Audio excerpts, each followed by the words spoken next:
Cronkite News starts now. Good evening and welcome to this special edition of Cronkite News on Arizona PBS. I'm Maddie Fries. Tonight we're taking a look back at some award-winning and nominated stories produced here in the Walter Cronkite School of Journalism and Mass Communication at ASU. Eating disorders can stem from genetics, isolation, and loneliness. The National Eating Disorders Association has reported a 58% spike in helpline messages since the beginning of the pandemic. Cronkite News reporter Faith Abercrombie talked with people in the community about what's causing the increase. Feeling on top of the world. You got it! Can sometimes require a helping hand. Good job! 31 years of therapy, basically since I was 16. Jennifer James knows sliding through life's obstacles doesn't have an age minimum. It was reading food labels when I knew how to read. Some breath. The 47-year-old Arizona mom remembers having negative thoughts about her body image at 5 years old. Not looking like my adoptive family, seeing differences, and then wondering why. Jennifer is one of 30 million people in the U.S. with an eating disorder, and that number has only increased over the pandemic. Oftentimes, trauma may induce a stress response, and then that stress in and of itself may impact the way somebody approaches food. Eating disorders are not formally tracked like other illnesses. While the World Health Organization and the CDC track many physical and mental issues, neither include eating disorders specifically. A lot of eating disorders are underreported or misdiagnosed, underdiagnosed, especially if you don't fit that stereotype. We've absolutely seen an increase not only in our call volume, but in our admissions at Rosewood. Quarantines and social distancing can be isolating, says Rosewood Ranch psychologist Dr. Dina Cabrera, a risk factor for eating disorder behaviors. We've seen a significant increase in mood struggles, isolation, and most certainly related to disconnection. Next to opioid addiction, people with eating disorders have the second highest risk of death for mental illnesses, which translates to about one person every 52 minutes. And since the pandemic, people reaching out for help around suicidality and self-harm has increased from 3% to 8% each month. Food is a way that people can control something. Despite the social barriers, James continued to work with a support group during the pandemic. We ate dinner together on Zoom, and we did our talks and our processing and just clung to each other like our own kind of little family. Good job, James describes an eating disorder as an ongoing journey. She teaches her daughter Scarlett that every body is beautiful, positive self-talk is important. I love it. And a couple of happy dances doesn't hurt either. Talking about our bodies, that our bodies are beautiful, they are the vessels of life that carry us. Dr. Cabrera and James say getting help starts with a first step. The power of telling one person is huge. And that the climb is worth it. Scarlett and I are gonna lace up our Doc Martens and walk through life, and we're gonna handle whatever happens in this life. In Phoenix, I like this day, Mom. Faith Abercrombie, Cronkite News. The National Eating Disorders Association has an online screening tool to determine if you should seek professional help.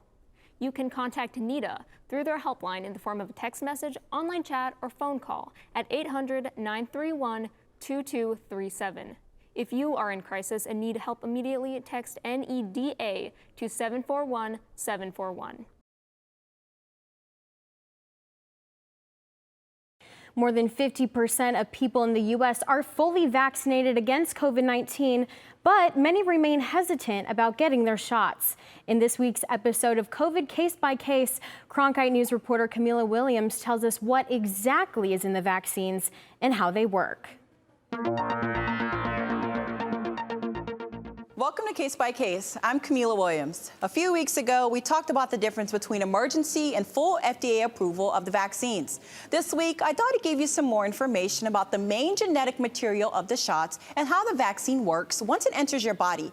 So today, we're answering the question, how does the vaccine work? I talked with Dr. Erin O'Connor, a medical toxicologist at Banner University Medical Center and Phoenix Children's Hospital. And she's going to tell you about the components of the vaccine. If you're looking at the messenger RNA vaccines, so that's the Pfizer, BioNTech, and the Moderna products, basically the active ingredient is that little snippet of messenger RNA that codes for a portion of that SARS-CoV-2 spike protein, that if we get that into our cells can make that little sequence of that spike protein, and then our immune system can respond to it. So that's the nuts and bolts of the vaccine. That's what the active ingredient is. But in order to get that into our cells, we have to have vehicles and we have to have other products to make it absorbed and taken up by the cells. And that's where the inactive ingredients come from. That was a lot of information, but let me break it down for you. The messenger RNA teaches the cells in your body how to make a protein that would trigger an immune response to protect you from getting the virus. Now, the vaccine doesn't contain the virus or any portion of the virus, and it won't change your DNA in any way, shape, or form. What the messenger RNA will do is teach the cells in your body to make a copy of the spike protein that characterizes the COVID virus. Your body will recognize that protein as foreign and trigger an immune response. In the future, if you are exposed to the SARS-CoV-2 virus, your body will fight off the real virus and markedly reduce the chances of hospitalization or death from COVID. When I got the vaccine, I had a mild fever, headache, and chills. And according to the CDC, that means the vaccine is working and those symptoms are normal. Go to vaccines.gov for more information about the vaccine providers near you. In the Broadcast Center, Camila Williams, Cronkite News.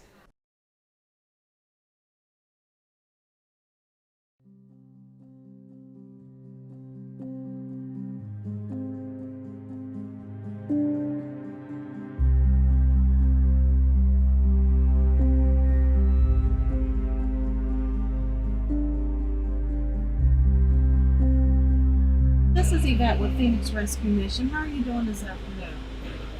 That's good. Do you perchance have any openings? She says she can't take sleeping in her car tonight, and I told her, let me see what I can do.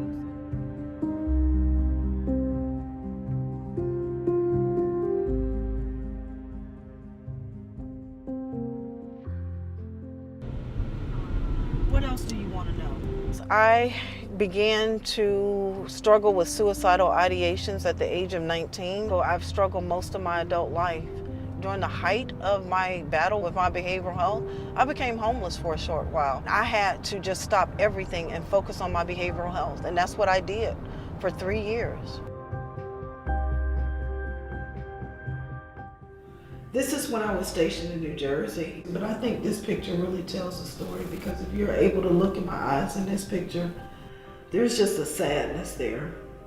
There's just a sadness there. And it just goes to show you that I had friends and I had connections, but something was missing at that point in time, because I tried to take my life.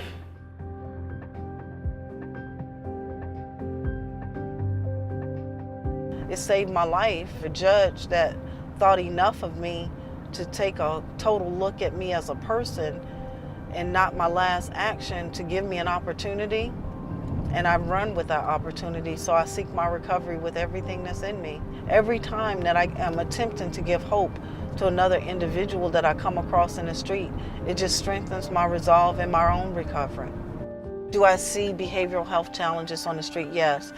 And because of stigma, a lot of times people won't go and get the help that they need. It's almost been demonized. You know, we're still battling people looking at it as a moral failing. It's not. Your mind is sick. Just like your body can get sick, your mind can get sick.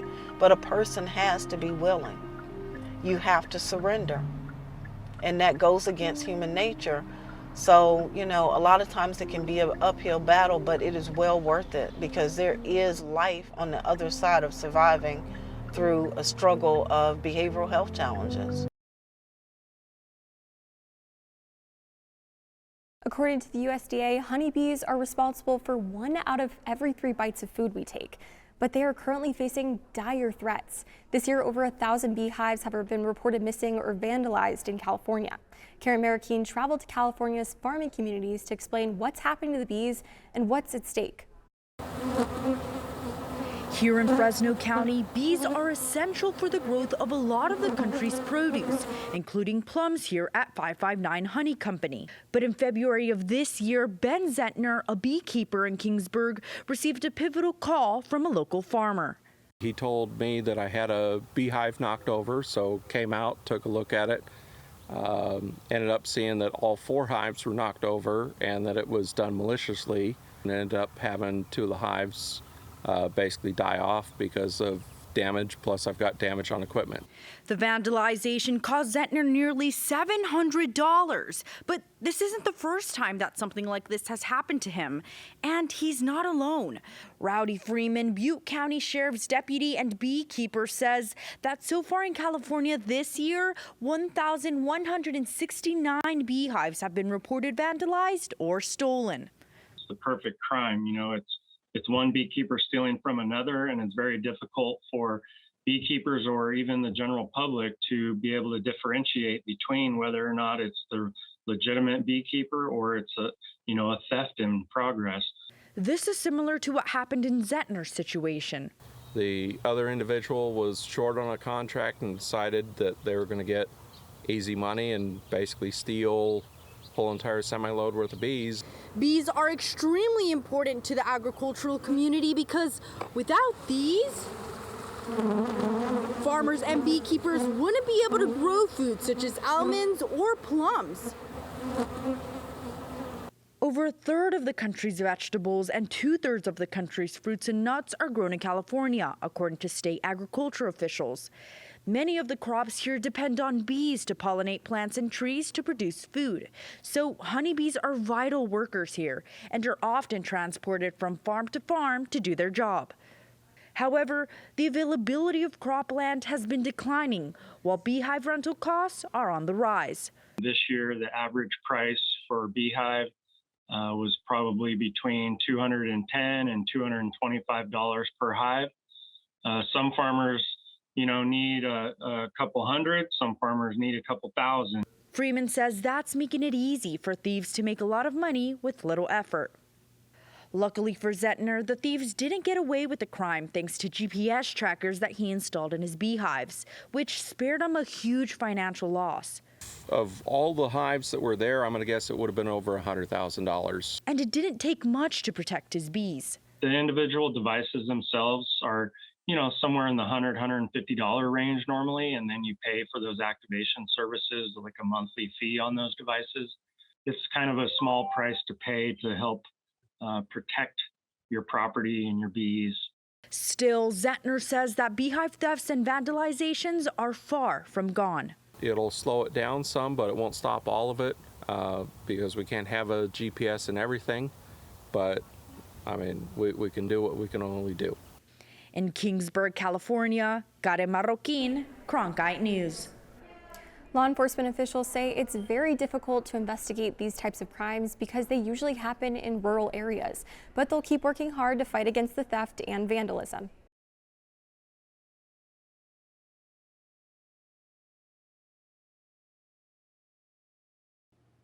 The Pascua Yaqui tribe in Tucson is the first community in Arizona to benefit from the U.S. Water Resource Development Act. The federal government will grant the Yaqui people $900,000 for a new water pipeline. Cronkite News reporter Kaylin Kinahan shares how the pipe will bring non-potable water hundreds of miles from Lake Havasu City. The Pascua Yaqui tribe has been rooted in this land for generations. My children now have played in these fields, have actually grown up in these fields, just like a lot of tribal members here. We have the summer leagues, and then we have the fall leagues. Right? The biggest hurdle was water. How do we keep these fields green, and how do you keep this whole community intact? Future generations face a problem. In 15 years, the tribe fears that they'll run out of water. They told us there is no water here. There is nothing here for you. Why did you accept the land?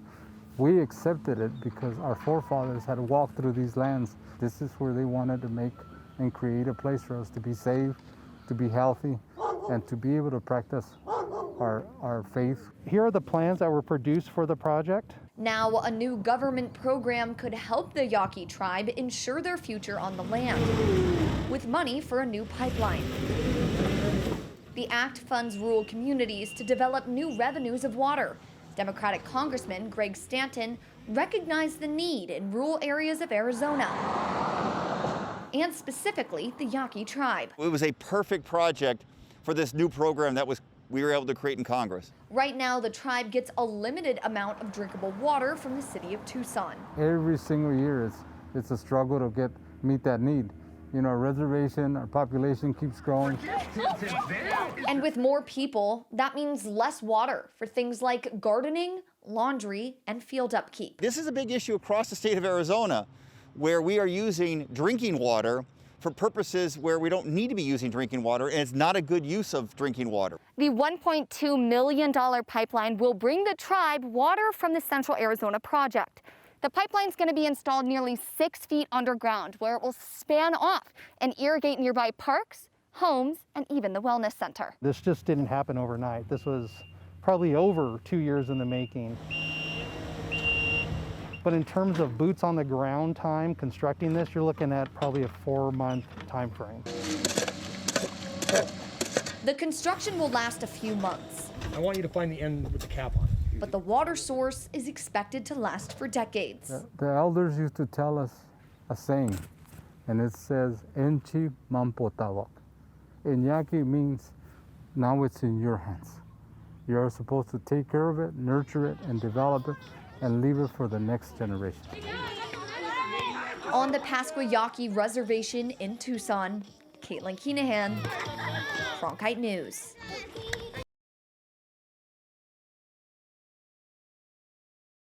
From baseball to softball, the Xavier College Prep Gators have had a whirlwind of emotions over the past year. After winning their first softball state championship last year, they are in the thick of a championship defense. But this season takes on special meaning after losing one of their own to cancer. Cronkite sports reporter Benjamin Garcia has more on their season of remembrance. After winning their first ever state championship last year, Xavier Prep softball is poised to make a run at another title this season. Winning back-to-back championships seems hard enough, but for the Gators, doing it with heavy hearts is even more difficult. She looks to you for strength, and she looks to you to just keep going. But I do have to say, like, and this is, I'm sure you'll hear this from these girls too, Kylie had a light inside her and a strength that was unmatched. And so I think we actually found strength in each other.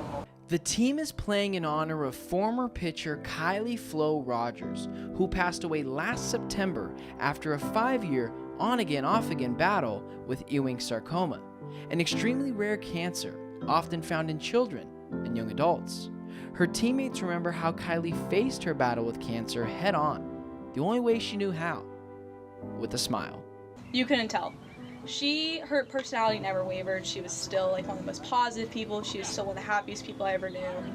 She was always in a good mood. She was always trying to make other people happy. Originally misdiagnosed with a common case of bursitis in the hip, Kylie and her mother Mary Kay would soon learn that it was much more serious than they could have ever imagined. I think when you think of Kylie, that it really, if you have an image of her in your head, and it's kind of like just this light, and whenever you think about it, you can't do anything but smile. And after a year of inpatient and outpatient chemotherapy and major surgeries to resect her hip and most of her right femur, Kylie was pronounced cancer-free in March of 2018. With one goal in mind, pitch in the circle one more time. She went into her senior year here at Xavier, couldn't play anymore, unfortunately, because of her hip, but decided that she wanted to be part of the softball team. And really just was the most amazing spirit. Kylie never let anything get in her way of her goal to pitch again. And little did she know her chance to pitch would come again on senior night to throw out the first pitch for the final time as an Xavier Gator.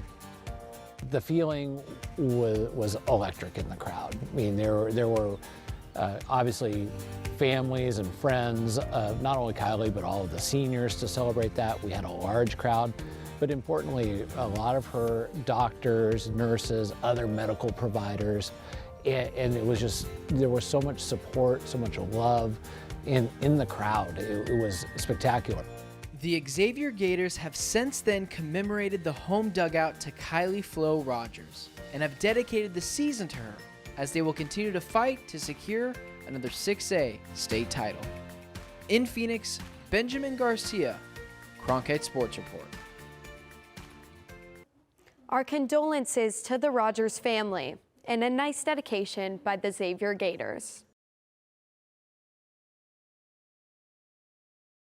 Today we have a special report on how the conflict in Russia and Ukraine has impacted athletes in the Valley. We have full team coverage from myself and Cronkite News reporters Connor McGill and Ryan Blank. We start with GCU men's basketball player Dima Zador, who came to the United States from Ukraine on his own to play basketball. It was a tough end to the season for Zador, who is thinking about his family back in Ukraine, including his uncle and father, who are on the front lines. About half of my family right now fighting for their town right now in the front lines, and it's a little tougher in the past 2-3 days because Russian soldiers, they blew up their power plants, so people are struggling to charge their cell phones. His basketball family is supporting Zador during this time, but the sophomore forward is worried for his family, whom he talks to about once every 24 hours. Although he's not helping physically, he's doing everything he can to spread awareness of what's happening in his home country. I understand there is not much I can do physically from here, but I'm just trying to do as much as I can on social media and spread true information that comes from my family and tens of other families around the country. More than anything, the support Zador has received has meant everything to him, as he continues to do his part by having his voice heard on social media. My thanks to Zador for sharing his story with me. Next, we take a look at a Russian athlete who's been impacted by the conflict. Cronkite News reporter Connor McGill spoke to a player on the women's basketball team at Benedictine University in Mesa, whose family's in Moscow. It's been a difficult time for her as she has no idea when she can go back home. Kate Lavinka, a native of Moscow, Russia, picked up a basketball for the first time at the age of 12 and came to the United States at 16. Now she's currently a junior at Benedictine University in Mesa, where she's playing the sport she loves. Challenged by distance, an ACL injury, and now conflict back at home, Lavinka has a lot on her mind. Not knowing what is happening next, not knowing when I'm gonna see them, not knowing how they are there. It's just every day my thoughts are there. It is hard to focus on other things, because I'm here, my life is safe, in a good place, everything's good. I'm in Arizona, it's sunny, I'm having an interview right now and they are there and it's completely different atmosphere for them there.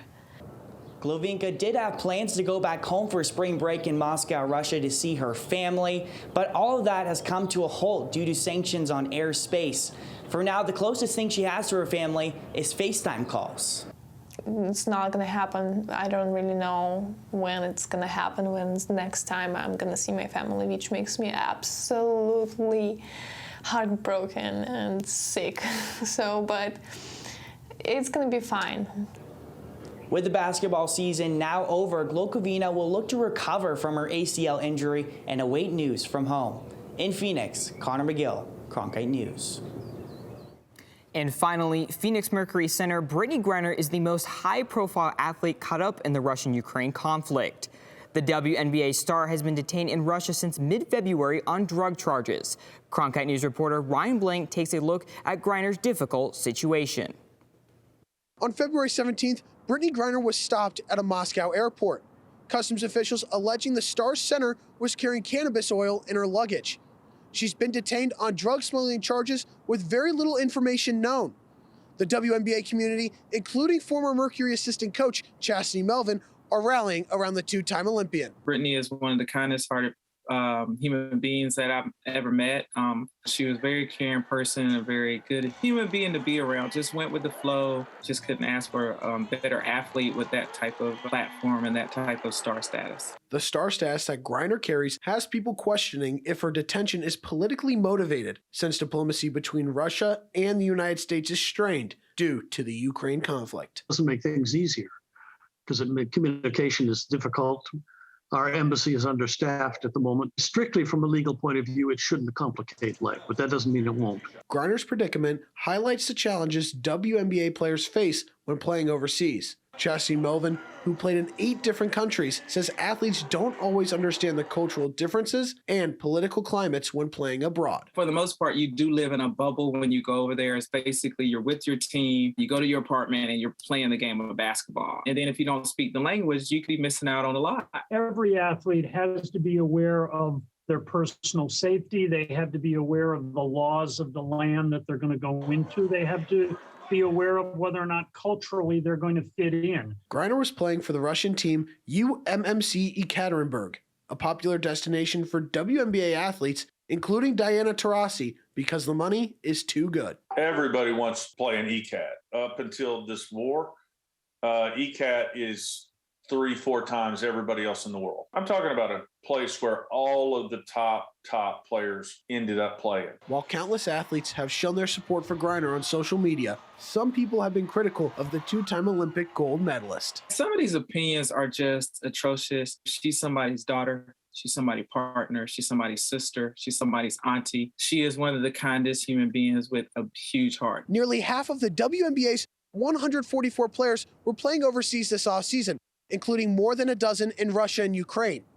All of them made it out, except Griner, who faces up to 10 years in prison. In Phoenix, Ryan Blank, Cronkite News. That's it for this special edition of Cronkite News tonight. Thanks for joining us. For top Arizona stories anytime, go to cronkitenews.azpbs.org.